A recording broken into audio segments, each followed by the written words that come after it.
सुप्रभातम। तृतीय पाठ है स्वावलंबनम। संख्यावाची शब्दा तद एतत् शब्दों च। तो तीसरे पाठ कक्षा 7th वाले स्वावलंबनम पाठ को निकालिए और अंगुली रखते चलो। कृष्ण मूर्ति श्रीकंठस्य मित्रे आस्ताम। कृष्ण मूर्ति और श्रीकंठ दोनों मित्र थे। श्रीकंठस्य पिता सम्रदा आसीत। श्रीकंठ थे, उसके पिता है वो समृद्ध थे। दो मित्र होते हैं श्रीकंठ, तो श्रीकंठ और दूसरे का नाम है कृष्णमूर्ति। तो श्रीकंठ थे, उनके पिता है वो समृद्धिशाली पैसे वाले थे, अमीर का बेटा था श्रीकंठ। अतः तस्य भवने सर्व विधानी सुख साधनानि आसन। अतः तो इसलिए किसके, श्रीकंठ के घर में, तस्य भवने, तस्य उसके भवन में, घर में, सर्व विधानी सब प्रकार के सुख साधनानि आसन, सब प्रकार के सुख साधन ऐश्वर्य के साधन थे। अस्मिन् विशाले भवने चत्रवारिन शता स्तंभा आसन। उसके विशाल भवन में, घर में, चत्रवारिन शत स्तंभा 40 स्तंभ थे। तस्य अष्टादश प्रकोष्ठेषु 50 गवाक्षा।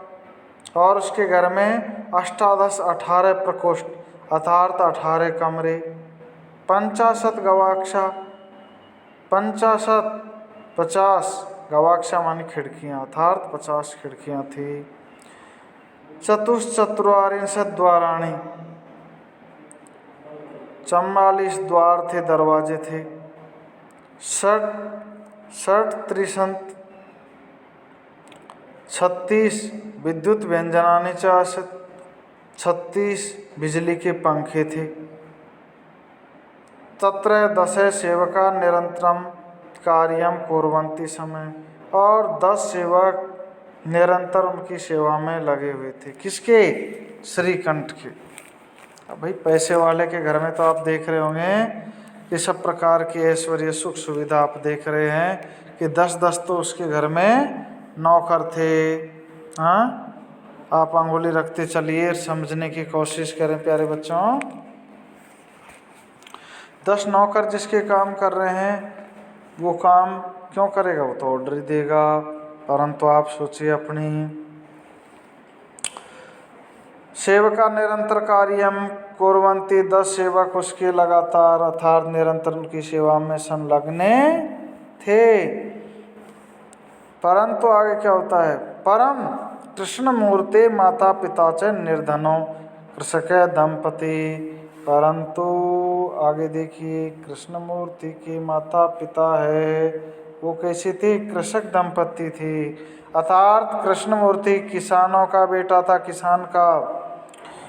तस्य गृहे आडंबर विहीनम साधारणम च आसीत। उसका घर है वो साधारणता आडंबरों से रहित था। आप सोच रहे होंगे ना भाई, कृष्ण मूर्ति के घर में तो आप देख रहे हो नौकर चाकर सब प्रकार की सुख सुविधाएं थी, परंतु जो किसान का बेटा था उसके घर में सुख सुविधा नहीं हो सकती। तो आप देख रहे हो, अंगुली रखते चलिए प्यारे बच्चों। क्या करना आपको, अंगुली रखना है, समझना है, क्योंकि वो किसान का बेटा था, किसान का बेटा है, वो इतनी सुख सुविधाएं उसको नहीं मिल सकती। एकदा श्रीकंठ तेन से प्रातः 9 वादने तस्य गृहम अगच्छत। तो एक समय की बात है, आप अंगुली रखते चलिए आगे। एकदा श्रीकंठ, एक समय की बात है, श्रीकंठ है किसके घर जाता, अपने मित्र के घर। मित्र का क्या नाम था, भूल मत जाना। श्रीकंठ के मित्र का नाम था कृष्णमूर्ति, जो एक गरीब का किसान का बेटा है। तेन से, उनके साथ वो सह, तेन से प्रातः 9 वादने तस्य गृहम अगच्छत, 9 बजे उसके घर जाता है। तत्र कृष्णमूर्ति, वहाँ कृष्णमूर्ति के पिता है, तस्य माता पिता च स्वशक्त्या श्रीकंठस्य आतिथ्यम कुर्वन्। और वहाँ श्री कृष्णमूर्ति के माता पिता थे, उन्होंने अपनी शक्ति के अनुसार, अपने घर की सामर्थ्य के अनुसार श्रीकंठ है उसका आतिथ्य अर्थात उसको एक अतिथि आता अपने घर में अपन सेवा करते हैं ना, ऐसी उसकी सेवा की, आदर सत्कार किया। एतत् दृष्ट्वा श्रीकंठ अकथयत्, इस बात को एतत् देख करके, दृष्टवा देख करके श्रीकंठ अकथयत्, श्रीकंठ क्या कहता है? श्रीकंठ तो आप जानते हो पैसे वाले का बच्चा है, तो इसलिए वो क्या कह रहा है देखते चलो। हे मित्र एवं भवताम सत्कारेण संतुष्टोस्मि, हे मित्र मैं आपके आदर सत्कार से संतुष्ट हूँ, परंतु केवलम इदम एव मम दुखम, केवल इस बात का मुझे दुख है कि यथा तव गृहे एकोपि भृत्य नास्ति, कि आपके घर में एक भी नौकर नहीं है, इस बात का मुझे दुख है। ये कौन कह रहा है? वो पैसे वाला बालक कह रहा है। इससे कह रहा है वो गरीब की बेटी सी, और किसान का गरीब का बेटा कौन है? कृष्णमूर्ति। हाँ, कि तुम्हारे घर में भैया एक भी नौकर नहीं है। मम सत्काराय भवताम बहु कष्टम जातम, मेरे सत्कार करने में, आदर सत्कार करने में आपको बहुत सारा कष्ट हुआ। समझ गए? बहु कष्टम जातम मम गृहे तु वैव कर्म करा, मेरे घर में तो बहुत सारे नौकर है, अर्थात मेरे घर में बहुत सारे नौकर है। यस,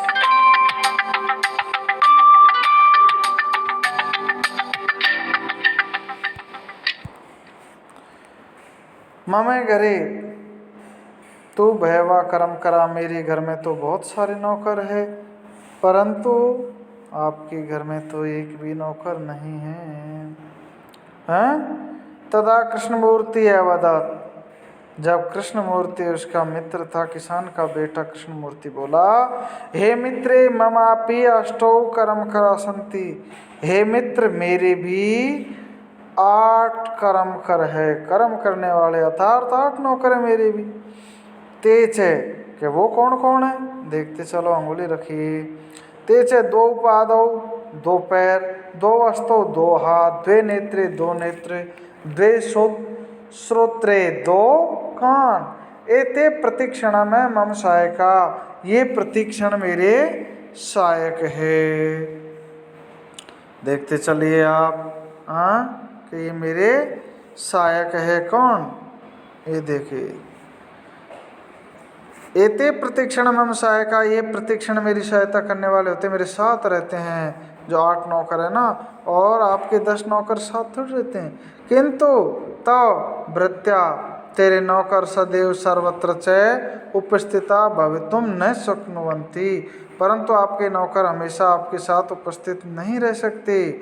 त्वं तो सर्व कार्य भृत्याधीना, आप तो सभी काम हैं किसके करवाते हो? नौकरों के अधीन हो। नौकर नहीं होंगे तो आप परेशान हो जाओगे।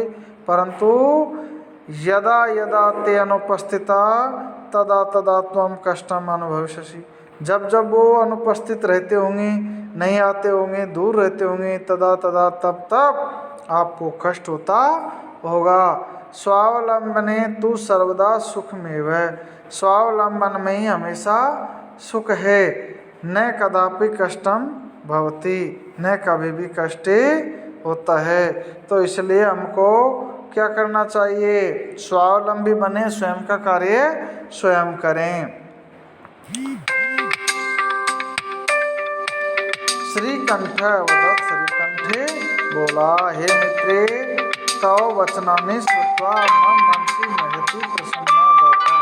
तो श्रीकंठ था ना, वो अपने मित्र से मिलकर के बहुत प्रसन्न होता है और कहता, अधुना अहम अपि स्वकार्याणि स्वयमेव कर्तुम इच्छामि, अधुना आज के बाद मैं भी स्वयं का कार्य स्वयं ही करने की इच्छा रखता हूँ, अर्थात करूँगा।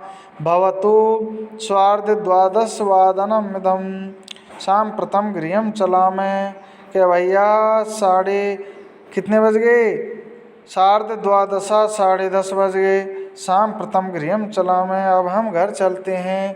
तो आपस में बात हो गई, बोले हम घर चलते हैं और आज के बाद क्या करेंगे, हम स्वयं का कार्य स्वयं करेंगे, दूसरे के अधीन नहीं रहेंगे, क्योंकि पराधीन सपने सुख नाही, इसलिए पराधीन नहीं रहना चाहिए। तो स्वयं का कार्य स्वयं करो। आप तो आलस नहीं करते हो, अपने मम्मी पापा से सहयोग मत लिया करो, आप तो उनकी सेवा किया करो मम्मी पापा की, समझ गए।